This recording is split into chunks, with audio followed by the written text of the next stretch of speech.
I got along well with everyone. You know, I got along well with everyone. You know, and to the point about, you know, and to the point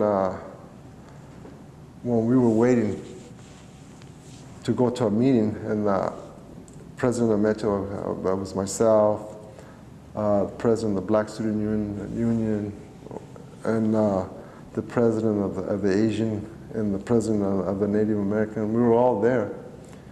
You know, we were ready to go up to a meeting and stuff like that, you know. And we all felt like we could talk, you know, we could talk. And it turns out we all wanted the same thing. You know, it's just like with the blacks, they're cool, you know. They just had more of experience than the farm workers, the bunch, which was us. You know, we're in a city, so they had an urban language, you know, and an urban attitude.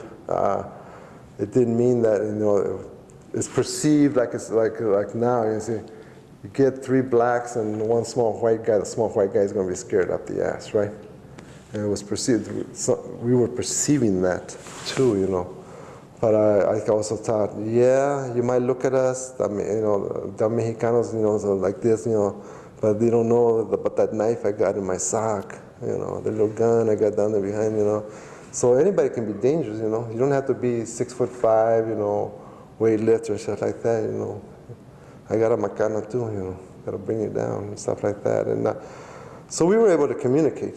You know, we all wanted the same thing. The big thing was that the blacks wanted more. You know, the pie, they wanted the larger piece of the pie.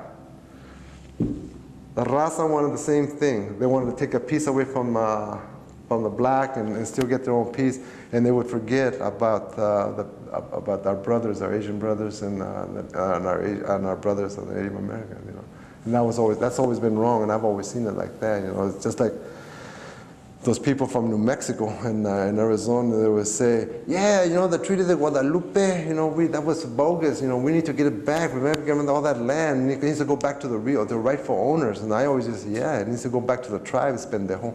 You know, because you're not originally from there. You know, you're a Spanish boy. You know, so well, I don't know what you're talking about. You know, I think we forget that. You know, that we're stepping here on somebody else's land. This is not, in essence, where you guys are from. You know, so we need to respect. You know, who's here. You know, this is the Wamish. This is Chief South people, country right here.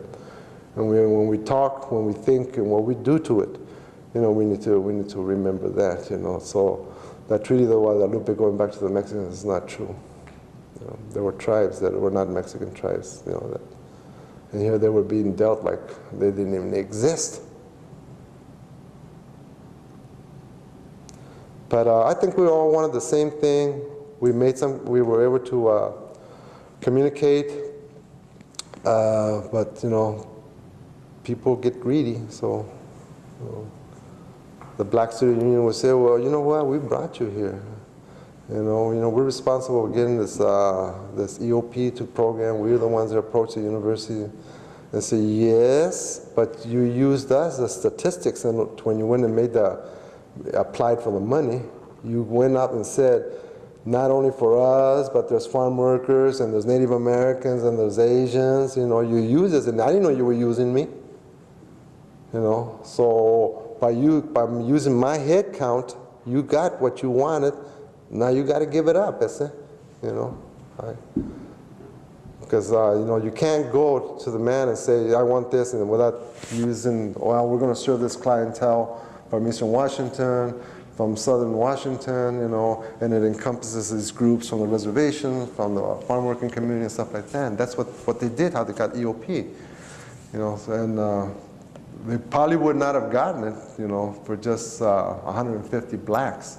Wouldn't have gotten that, or gotten that much from the university, that much federal money, if they had said, well, it's not 150 of us.